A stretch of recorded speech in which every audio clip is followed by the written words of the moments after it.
Possible नहीं है। जाति जनगणना की रिपोर्ट पर अब सियासत शुरू हो गई है। केंद्रीय मंत्री गिरिराज सिंह ने बिहार सरकार से रिपोर्ट कार्ड मांगा है, तो वहीं डिप्टी सीएम तेजस्वी यादव ने इसे लंबी लड़ाई के सच साबित होने जैसा बताया है। जातीय जनगणना बिहार की जनता में, गरीबों में भ्रम फैलाने के सिवा कुछ नहीं है।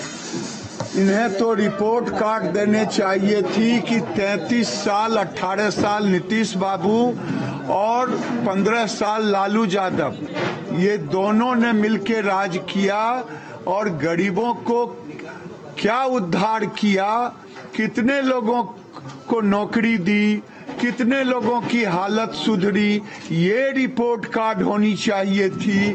अब ये रिपोर्ट कार्ड जातीय जनगणना का देकर के लोगों में भ्रम के सिवा और कुछ नहीं। सबसे पहले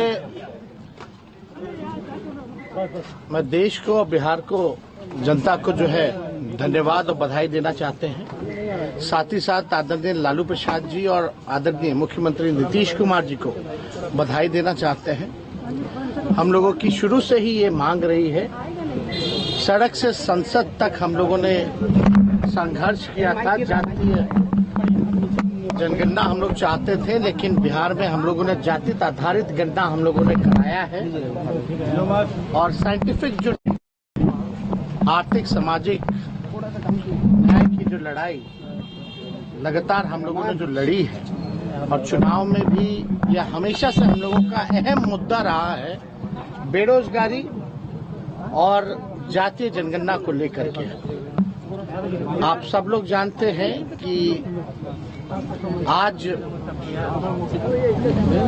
जारी किया गया है जो साइंटिफिक आंकड़ा कास्ट बेस्ड सर्वे का, हम लोगों ने कम समय में सरकार बनने के बाद ही कम समय में हम लोगों ने जानकारी इकट्ठा भी की है और आज ऐतिहासिक दिन पर जो है ऐतिहासिक काम जो है हम लोगों ने किया है, जारी भी किया है। तो बिहार में जाति का गणित क्या है वो अब आपको हम बताते हैं। इसे ध्यान से समझिएगा कि इस जाति जनगणना के जो आंकड़े जारी किए गए हैं उसमें क्या क्या है। तो सबसे पहले हम बात करेंगे अति पिछड़ा वर्ग की, यानी अति पिछड़ा वर्ग बिहार में जाति का गणित अति पिछड़ा 36.01% है और पिछड़ा क्या है 27.12। आप समझिए कि अति पिछड़ा और पिछड़ा मिला के लगभग 63% हो गया। सबसे बड़ा वर्ग है जिसे तमाम राजनीतिक पार्टियां साधने की कोशिश कर रही हैं। अनुसूचित जाति 19.65%, अनुसूचित जाति 1.06%। तो ये भी एक वर्ग है, हालांकि इसे लेकर भी कई सारी जाति है, कई समूह हैं और साथ ही सामान्य जो जनरल वर्ग की हम बात करते हैं वो है 15.52%। अब इसको लेकर बयानबाजी बहुत ज्यादा हो रही है। बयानबाजी क्या हो रही है, पहले इसमें ब्राह्मण कितने आप भी देखिए, इसमें है 3.67% ब्राह्मण है, भूमिहार है 2.89%। यानी जो पूरा जातीय समीकरण है जो सामान्य है वो भी अति पिछड़ा जो ये पूरा गणित है वो आपको बता रहे हैं। यादव कितने हैं 14.26%। ये जो वोट बैंक है बहुत महत्वपूर्ण हो जाता है, 14.26% आप जो समझ रहे हैं। कहते हैं बिहार और उत्तर प्रदेश की राजनीति में यादव एक बहुत बड़ा रोल प्ले करते हैं। लालू यादव एक बड़ा वर्ग है यहाँ पे, है ना। राजपूत हो गए, राजपूत कितने हैं 3.45%, इसमें राजपूत हैं। और इसी को लेकर अभी जो बयानबाजी हुई है उस पर आगे आऊंगी। पहले समझिए कुर्मी कितने हैं 2.87% हैं। और जो इसी के साथ और जो वर्ग है वो कितने हैं, वो है 0.60%। कायस्थ कितने हैं वो आपको बताया। कुशवाहा कितने हैं 4.27%। धानुक कितने हैं 2.13%। कुशवाहा ये बिहार की राजनीति में वो वर्ग है जो राजनीतिक तौर पर भी और साथ ही वोट बैंक के तौर पर भी बहुत ज्यादा महत्वपूर्ण है। मुसहर 3.08%। सोनार कितना है 0.68%। तो ये जातीय समीकरण है बिहार का जो इस वक्त हम आपको दिखा रहे हैं। कुमार 1.04%, धोबी 0.83%।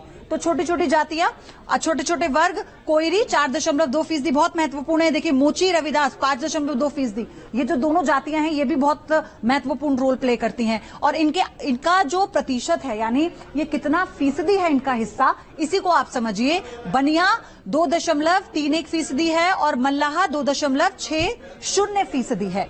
तो ये तो फिलहाल वो जातियां हैं जो इस वक्त जब ये पिछड़ा और अति पिछड़ा में आती हैं तो फिर ये कितना बड़ा और कितना महत्वपूर्ण स्थान रखती हैं बिहार की राजनीति में, ऐसे समझिए। अब बात करते हैं धार्मिक समीकरण की। क्या हिंदू कितने हैं? 82%। मुस्लिम कितने हैं? 17.7%। समझिए, 82% जो हिंदू हैं, इस पूरे आंकड़े में अति पिछड़ा, पिछड़ा और जनरल और इसी के साथ कई और जातियां हैं जो इसमें आएंगी, ये जो पूरा एक डेटा आप देख रहे हैं। लेकिन जो मुस्लिम है 17%, ये बहुत इंपॉर्टेंट है। और ये कहते हैं हमेशा कि जो मुस्लिम है वो लालू यादव का रहा है, नीतीश कुमार जब तक बीजेपी में